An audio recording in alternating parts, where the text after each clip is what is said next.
साथियों सलाम, नमस्ते, सत श्री अकाल और जय भीम जोहार। साथियों फ्रेम में देख रहे लक्ष्मी नारायण मुंडा जी हैं। ये सूत्रधार है दोस्तों इस आंदोलन को। आंदोलन ये है कि कुर्मी समाज जो है कह रहा है कि हमें एसटी का दर्जा दिया जाए। इसको लेकर एक इतिहास है इनके पास। ये पन्ने पलटेंगे और हमें बताएंगे कि सच्चाई क्या है, और सच्चाई से पोल खोलने के लिए तैयार हैं लक्ष्मी नारायण जी। हम इनसे बात करेंगे। दरअसल आज राजभवन के समक्ष धरना है आदिवासी समाज की ओर से, जिसमें कई संगठन के लोग शामिल हैं, लेकिन सूत्रधार की भूमिका में है लक्ष्मी नारायण मुंडा जी। हम इनसे समझेंगे कि दरअसल परेशानी क्या है, दिक्कतें क्या हैं। एक लोकतांत्रिक देश में कोई अपनी मांगे कर रहा है, ये उनका राइट्स है, इससे हमको इनकार नहीं है। हमको इनकार आपत्ति तब है हम देखें कि सामने वाले क्या मांग रहे हैं। तो उनकी जो मांगे हैं गैर कानूनी, अनुचित और आदिवासियों को हाशिए में धकेलने के लिए, जो मूल आदिवासी है उनको हाशिए में धकेलने के लिए जो साजिश है, इसके खिलाफ हमारा विरोध है। आदिवासियों को जो संवैधानिक अधिकार होते हैं, राजनीतिक अधिकार, जमीन, प्रतिनिधित्व, हिस्सेदारी, हमारा इतिहास, सबको छीनने की कोशिश है ये। वो एक तरह से ये इनक्रोचमेंट है, अतिक्रमण है, डाका है, हकमारी है। हम उसको इस तरह देखते हैं।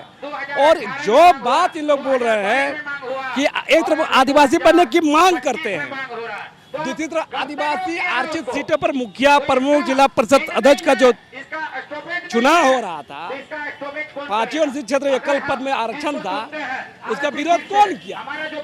विरोध इन लोग क्यों किया? अभी पेशा एक नियम बनाने वाले हैं, उसमें इन लोग का मांग क्या है? हमको शामिल करिए तब लागू करिए। मैंने उसको शामिल होने से गलत है। वो बाहर रहेगा कुर्मी तो गलत होगा पेशा कानून, अंदर होगा सही होगा, ये मापदंड है। तो मेरा कहना है कि जो आज ये स्थिति है, कुर्मी समुदाय ने जबरदस्ती माहौल को बनाया है। हम जानते हैं कि कुर्मी समुदाय के अंदर एलिट क्लास तबका अपनी राजनीतिक महत्वाकांक्षा पूरा करने के लिए मांग कर रहा है, और इसीलिए जबरन रेल रोका जा रहा है, जहाँ करोड़ों का राजस्व क्षति हो रहा है, लाखों यात्री परेशान हैं। समर्थन में तो लोग हैं, कई जगह ट्रेन रोक दी गई। दादा मैं कह रहा हूँ कुर्मी जाति समुदाय भी एक बड़ी जाति समुदाय, जैसे आदिवासी समुदाय वो भी है। तो ये जातीय गोलबंदी करके आम कुर्मी भाइयों को बरगला के, ठग के, गुमराह करके, सब्जवाग दिखा के लोगों को उतारा जा रहा है। यही कुर्मी भाई लोग को पूछना चाहिए, नेताओं को, लंबोदर महतो से पूछना चाहिए, सुदेश से पूछना चाहिए, जयराम से पूछना चाहिए, आपने कुर्मियों के लिए क्या किया है? सुदेश महतो क्या किए हैं? डिप्टी सीएम भी रहे। इसीलिए मैं कह रहा हूँ, मेरे एक ही बात कहना है, ये तमाम गलत तथ्यों के आधार पर ये लोग डिमांड कर रहे हैं। उन लोग बार बार कहते हैं कि ऐतिहासिक रूप से हम लोग आदिवासी पहले रहे थे, हवाला कब दे रहे? गुलाम भारत का, औपनिवेशिक शासन का।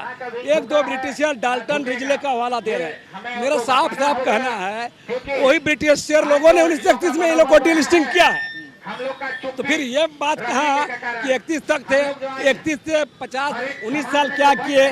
उसके बाद ST SC OBC निर्धारण हुआ, उनको अभी सूची में डाला गया। लेकिन दादा आदिवासी कई नेता जो हमारे पुरखे हैं, जयपाल सिंह मुंडा हैं या गुरु जी हैं, शिबू सोरेन हैं, ऐसे कई नेताओं ने समर्थन किया कि हाँ कुर्मियों को ST का दर्जा मिलना चाहिए। कहाँ समर्थन किए हैं भाई? नहीं, जयपाल सिंह मुंडा ने तो यहाँ तक कहा था दादा, जब संविधान सभा की बैठकें चल रही थी, बहसें चल रही थी, उस समय तो उन्होंने कहा था कि जो कन्वर्टेड है वो भी आदिवासी है। और उनका जयपाल सिंह तो इस पर सहमत थे कि जो दलित है वो भी आदिवासी है, कुर्मी है वो भी आदिवासी। वो शेड्यूल शब्द से उनको चिढ़ था जयपाल जी को।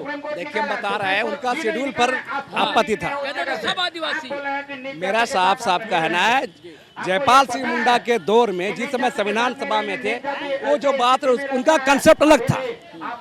उनको और ऑटोनॉमी की बात कर रहे थे, एक बृहत्तर झारखंड का लोग देश मांग रहे थे। वो बोले कि हमको एक राय दीजिए जहां हम शासन केंद्र के साथ रहेंगे, लेकिन हमको ज्यादा फ्रीडम दीजिए और हमको एक विशेष राज्य बना के दीजिए। उसमें तमाम समूह की बात थी। ये बहुत सारे ये आरक्षण इस सवाल पर लड़ाई नहीं था।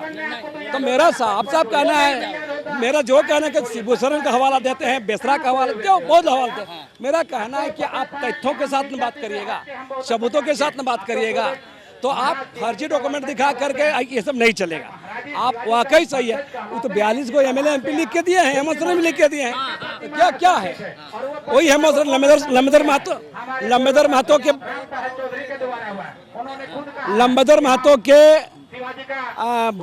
विधानसभा में बयान में खारिज किए मुख्यमंत्री हेमंत सोरेन। तो मेरा कहना है जो मांग की जा रही है बिल्कुल लोभ लालच में मांग की जा रही है, आदिवासियों को हाशिए में डालने का संजोग से। और हम जानते हैं इन लोग को पता है, कुर्मी समुदाय के महत्वाकांक्षी नेताओं को ये पता है कि राजनीतिक बार्गेनिंग करके बहुत सारे निर्णय लिया जा सकता है। हमारे आदिवासी एकजुटता का कारण में ही है। तो मेरा साफ साफ कहना है कि जो ऐसा हो रहा है इसके खिलाफ ये आंदोलन जारी रहेगा। आप लोग का आंदोलन जारी रहेगा, इसके बाद क्या करेंगे?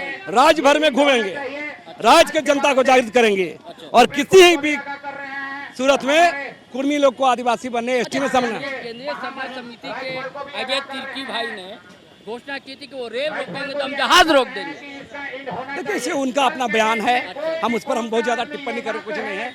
हम बेसिक रूप से जो तथ्यों पर, ऐतिहासिक स्रोतों पर, मानदंडों पर बात करते हैं। जो आशंका कई बुद्धिजीवी और कई लोग जतला रहे हैं कि कहीं हम क्या मणिपुर के रास्ते पर तो नहीं जा रहे हैं, ये तो अच्छा नहीं होगा अपने झारखंड के लिए।